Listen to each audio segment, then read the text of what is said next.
해외에서 널리 알려진 멸치 탈출을 위해 근육을 빠르게 만드는 방법입니다.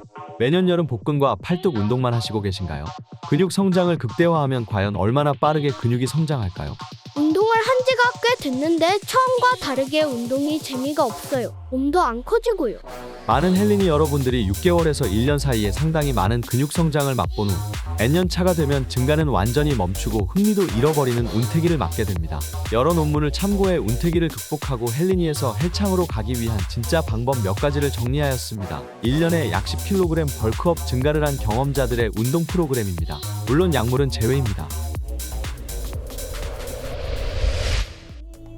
첫 번째, 근육 성장을 위한 운동 강도. 스트레치 맥의 근비대라는 매우 흥미로운 새로운 연구 분야가 있습니다. 예전 영상에 잠깐 다룬 적이 있는데요.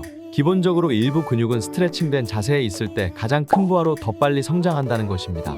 이 특징은 관절의 움직임이 큰 이두근, 삼두근, 대퇴사두근 및 햄스트링에서 잘 나타났습니다. 솔직히 말해서 거의 모든 근육에 해당되죠. 이 점을 이용해 두 가지 변형을 쪄봅니다. 첫째, 운동 선택. 예를 들어 팔뚝을 보겠습니다. 최근 2022년 연구에서는 두 가지 운동인 프리처컬과 인클라인 컬을 비교했는데요.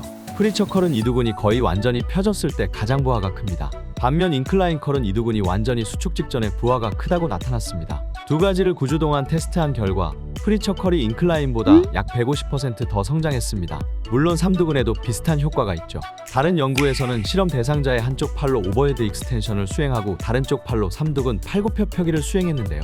삼두근의 더 광범위한 스트레칭으로 인해 오버헤드 익스텐션이 훨씬 더 많은 성장을 가져왔습니다. 이제 본인의 운동 루틴에서 각 부위별로 스트레칭 자세의 운동을 적어도 하나 이상 하고 있는지 확인해보세요. 대표적으로 이두 운동은 비하인드 바디 컬, 햄스트링을 위한 시티드 레그 컬, 어깨의 비하인드 바디 케이블 레터럴 레이즈, 엉덩이 운동은 불가리안 스플릿 스쿼트가 있습니다. 자, 그럼 이 스트레칭된 자세에 더욱 집중하기 위해 또 해야 될 것이 있는데요. 바로 점진적 과부하를 주면서 정확한 자세로 운동하는 것입니다. 많은 사람들이 중요한 걸 알기에 점진적으로 중량을 올리기 시작하지만 실제 운동 자극은 쉽게 증가시키지 못하죠. 왜냐면 타겟 근육을 끝까지 스트레칭 시켜주도록 깊이 가지 않거나 무거워진 만큼 반동을 주기 시작하기 때문입니다. 이러한 작은 행동들은 중량을 늘렸음에도 비슷한 자극밖에 주지 못합니다. 그래서 중량 증가를 주고 횟수를 늘렸지만 실제로 좋은 결과를 보지는 못하는 것이죠. 그럼 이제 이전에 운동하던 중량의 거의 모든 무게를 10에서 20% 정도 가볍게 하기로 하겠습니다. 그런 다음 자세와 스트레칭에 집중하고 프레스 및 스쿼트와 같은 일부 운동의 경우 반동을 없애기 위해 하부에서 0.5초의 일시 중지도 추가하세요. 무게 증가만이 점진적 과부하를 뜻하진 않죠. 고중량을 치지는 않지만 이로써 깊은 스트레칭을 하는 동안 근육에 훨씬 더 많은 자극이 가해지고 타겟한 근육이 꽉 차게 먹는 느낌을 받을 수 있습니다. 헬스장에서 중량 좀 높여줘야 헬린이처럼 보이지 않지 않겠습니까? 목표가 근육을 키우는 것이라면 솔직히 무게충은 크게 도움이 되지 않으니 잊어버리세요. 목표는 가능한 많은 무게를 올리는 것이 아니라 그 무게를 사용하여 가능한 타겟 근육을 많이 자극하는 것입니다. 스트레칭과 최대 자극으로 훈련하는 방식을 완전히 바꾸면 많은 부상도 피할 수 있습니다. 모든 것이 완벽해지면 그때 다시 무게를 조금씩 올리면 됩니다. 두 번째, 실패 지점 반복과 집중. 이제 좋은 운동을 찾아서 올바른 자세를 취했다면 이걸 기억해야 합니다. 바로 실패 지점까지의 도전이죠. 한계가 왔을 때 한 개 더. 이걸 하지 않으면 더 앞으로 나가는 게 어렵습니다. 근육 성장을 최대화하려면 각 세트마다 실패 지점까지 쳐줘야 하는데요. 연구에 따르면 최소 실패 횟수는 3회 이내가 임계값입니다. 운동한 지 1에서 2년 차가 지나면서 근육이 적당히 생기고 나면 솔직히 운동이 편해지기 시작합니다. 이전에 할 수 있었던 만큼 열심히 운동하지 않고 단지 같은 동작을 반복하기 시작하죠. 실제로는 아직 털어줄 것이 더 남아있는데 충분히 열심히 밀고 있다고 생각하기 쉽습니다. 최근 발표된 메타 분석에 따르면 일반 헬스 실험자들은 평균적으로 실패에 도달하기 전에 거의 10회에서 세트를 중단했습니다. 그리고 잘 훈련된 파워리프터조차도 최대 한계를 평균적으로 약 1에서 2회 과소평가하는 것으로 나타났습니다. 완전히 다 털렸다고 생각할 때 옆에서 마지막 2개 더! 를 외치면 신기하게 2개가 더 가능해지죠. 실패 지점보다 3회 이상 완료 후 세트를 중단하는 것과 실패 지점보다 1에서 2회 빨리 그만 세트를 중단하는 것의 차이는 완전히 다른 수준의 고통입니다. 함께 운동하는 운동메이트가 있다면 서로 도움이 많이 되겠네요. 사이가 안 좋을수록 더 도와줄 수 있겠습니다. 먼저 고통에 대한 마음가짐을 바꿉니다. 고통을 단순한 하나의 감각으로 보고 그 고통의 느낌을 성장과 연결합니다. 그럼 우리의 뇌가 그 고통을 오히려 기대하게 되는데요. 미래의 근육 성장으로 보상될 걸 알기 때문입니다. 이렇게 운동 중독이 되어 가는 거군요. 또한 운동을 하면서 스마트폰을 하면 마음이 산만해지기 쉽습니다. 이때 고통이 곧 찾아온다는 걸 알게 되면 세트를 진행하기 전 집중을 하고 폰을 볼 마음이 사라지는데요. 일단 이러한 노력으로 운동을 시작하면 매 운동마다 엄청난 양의 볼륨을 수행할 수 있습니다. 그럼 영상 잠시 멈추시고 아래 좋아요, 구독 설정하시고 꼭 필요한 영상만 챙겨보도록 하겠습니다. 형님, 부탁드립니다. 세 번째, 회복. 운동은 근육이 성장하도록 자극해주지만 실제 근육 성장은 휴식을 취하고 회복할 때 발생합니다. 이건 근육량을 얻는데 매우 주요한 조건인데요. 문제는 대부분의 사람들이 회복은 쉬는 날만 관련이 있다고 생각한다는 것입니다. 여름이 되면 많은 분들이 일주일에 5일, 6일 때로는 7일 운동을 시작합니다. 막 운동을 시작했을 때는 충분히 할 수 있다고 생각하고 별로 문제가 없죠. 하지만 시간이 지나면서 운동일수만 채웠지 하루 운동 볼륨은 별로 늘어나지 않고 에너지가 낮으며 근육이 잘 회복되지 않습니다. 이때 운동을 주당 5회로 줄이거나 중량을 늘리고 운동을 10분 더 늘리는 대신 근력 운동을 주당 4회로 줄이고 나머지 날엔 스트레칭과 휴식만 해보세요. 이렇게 전환을 하면 즉시 매일매일 훨씬 더 기분이 좋아지고 운동에 훨씬 더 활력이 넘칠 것입니다. 그 결과 천연 아나볼릭 상태가 되어 근육이 회복되고 훨씬 더 잘 자라는 것을 확실히 알 수 있습니다. 많은 연구 결과에서도 확인해주고 있죠.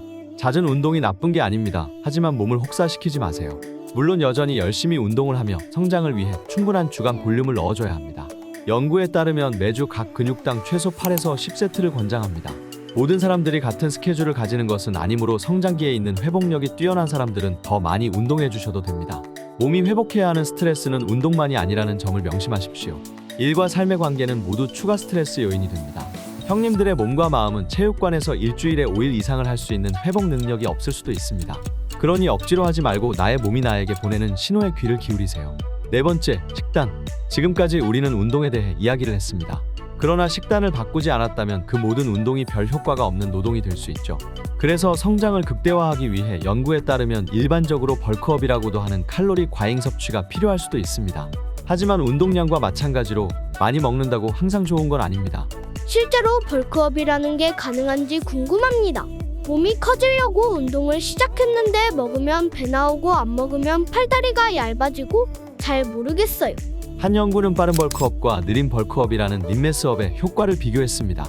두 그룹 모두 칼로리 과잉 상태였지만 빠른 벌크업 그룹은 림매스업 그룹보다 평균적으로 약 600칼로리를 더 먹었습니다. 10주 후 빠른 벌크업 그룹은 림매스업 그룹보다 체중이 2배 이상, 지방이 무려 5배, 그리고 실제로 통계적 유의성에 도달하지 못한 약간 더 많은 근육이 증가했습니다. 그래서 형님들이 빡센 다이어트를 고수할 수 있는 대회 준비 선수가 아니라면 벌크업이 아닌 림매스업을 합니다. 이것은 신체가 필요로 하는 것보다 약간 조금 더, 일반적으로 유지 칼로리보다 약 10에서 15% 더 많은 양을 의도적으로 과잉 공급하는 것입니다. 남성 70kg 기준으로 약 2600칼로리에서 시작하여 벌크가 끝날 때까지 2900칼로리까지 올려봅니다. 일반 칼로리보다 300에서 400칼로리 정도 늘려주는 것이죠. 조금 쉽게 말하면 살이 찌지도 빠지지도 않는 평소 식단에서 간식으로 햇반 한 공기와 닭가슴살 하나를 중간에 더 먹어주세요. 이렇게 림매스업을 하더라도 여전히 약간의 지방이 생길 수 있습니다. 물론 이렇게 얻은 10kg은 확실히 모두 근육은 아닙니다. 그리고 받아들이기 어려울 수 있는 게 특히 여름철에는 복근과 근육의 정의가 서서히 사라지는 것을 참기 어렵죠. 제 경우에도 정신적으로 정말 힘들었습니다. 운동 초기에는 약간의 살이 찌는 것을 볼 때마다 항상 다이어트를 해서 등치를 키울 기회를 많이 날려버리는 것 같아요. 사고 방식을 바꾸고 장기 투자로 생각하십시오. 여러분들은 여름에 상의 탈의할 기회가 아직 많이 남아 있습니다. 1년 투자로 프레임에 더 많은 근육을 붙여야만 더 좋은 몸을 가질 수 있습니다. 알다시피 운동을 1년쯤 했다면 그리고 다이어트를 막 시작했다면 일주일에 1kg의 순수 지방을 쉽게 뺄 수 있습니다. 그러나 이에 비해 일단 운동 초급 단계를 지나면 단 1kg의 근육을 얻는데 몇 달이 걸릴 수도 있습니다. 이 운동 프로그램을 접한 많은 사람들이 비록 모든 근육은 아니지만 약 10kg을 성장시켰습니다. 매주 얻는 조금의 근육이 쌓여서 눈에 띄는 큰 변화가 될 것입니다. 몸에사에서 5kg의 근육만 추가해도 놀라운 차이를 볼 수 있다는 뜻입니다. 그러므로 인내심을 갖고 서두르지 마십시오. 정확한 정보로 근육량을 지속적으로 늘리려면 구독과 알림 설정하시고 이 채널에 있는 과학적으로 뒷받침되는 완전한 단계별 가이드를 따라 시간을 아끼십시오. 과학적이지 않다면 시간 낭비를 하고 계시는 겁니다. 시청 감사합니다.